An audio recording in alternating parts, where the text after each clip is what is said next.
Olá pessoal, vamos para mais uma aula com o tema Revolução Russa. Bom, quando eu digo a palavra revolução, eu falo que o país vai passar por um processo de transformação, por um processo de mudança. A Rússia nesse período, lá em 1917, ela era governada por uma monarquia czarista. Ela era também um país agrário, pobre, semi-feudal e que vivia de um regime de servidão. O czar era o Nicolau II, da dinastia Romanov, a família que governou a Rússia por quase 300 anos. Então, pessoal, em 1904 e 1905, a Rússia ela vai passar a ter um envolvimento em uma guerra, a Guerra Russo-Japonesa. Os russos eles não tinham experiências em guerra e nem em campos de batalha, e eles vão perder essa guerra. Até que a população vai sair à rua pedindo apoio, pedindo para que o czar tenha ali uma manifestação, tome medidas para tirar a Rússia daquela miséria, daquela pobreza. E essa população vai sair à rua ali, nas ruas de São Petersburgo pedindo apoio, e o czar não vai ouvir essa população. E ele vai mandar os seus soldados, dispersar a população. E esse episódio é conhecido como Domingo Sangrento. Nesse período, começa a surgir o que a gente chama de soviets. Os soviets são conselhos organizados ali pelos trabalhadores. E esses trabalhadores se reuniam para discursarem, para debaterem ideias sobre a vida política da Rússia. E então vai aparecer na Rússia um partido que a gente chama de Partido Operário Social Democrata Russo. Esse partido ele vai ter duas facções, o menchevique e o bolchevique. O partido menchevique significa partido da minoria. Ele era liderado pelo Martov e defendia a social-democrata. O que é isso? O processo revolucionário ocorreria de maneira pacífica, lenta. E nós temos o partido bolchevique, que é o partido da maioria, liderado ali por Lenin. Ele tinha influências socialista, marxista. Já era mais radical. Queria capturar o rei, julgá-lo e executá-lo.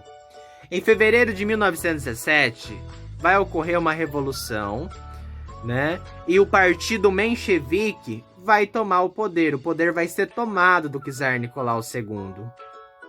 E vai ser formado o que a gente chama de governo provisório, uma aliança entre a Duma e os soviets.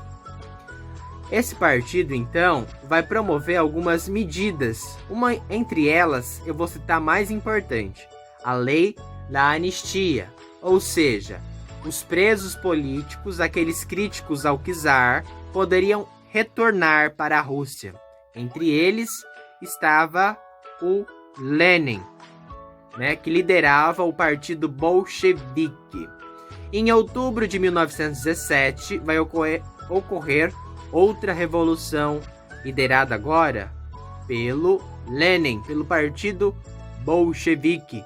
E esse partido vai travar uma guerra civil dentro do país, entre bolcheviques e mencheviques. Terminou, o partido bolchevique vai vencer, vai liderar, vai chegar no poder, vai governar a Rússia. Ele vai chegar no poder, ele vai então tirar a Rússia da guerra, da Primeira Guerra Mundial, porque o Lenin ele faz as teses de Abril. Ele diz que ele fala para a população sobre pão, paz e terra.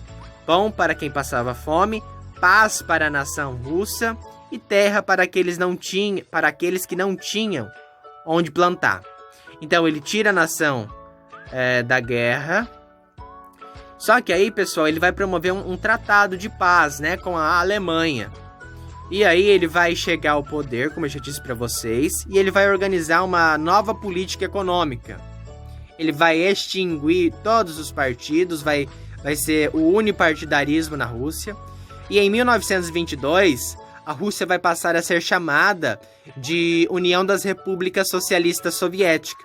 ela vai ser formada por aqueles países do leste europeu. Em 1924, o Lenin vai morrer e vai surgir outros dois nomes que vai passar a disputar o poder: o Trotsky e o Stalin.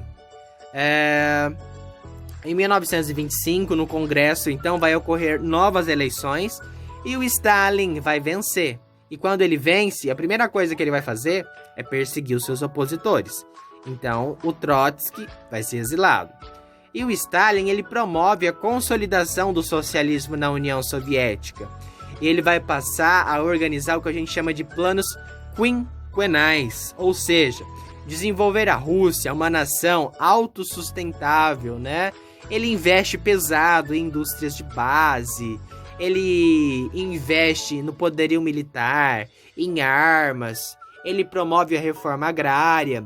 E em 1929, quando ocorre ali a queda da Bolsa de Nova York, a crise de 1929, a União Soviética não vai ser atingida porque ela não compreende o bloco capitalista. E o Stalin, pessoal, ele vai utilizar a propaganda para divulgar uma grande nação soviética.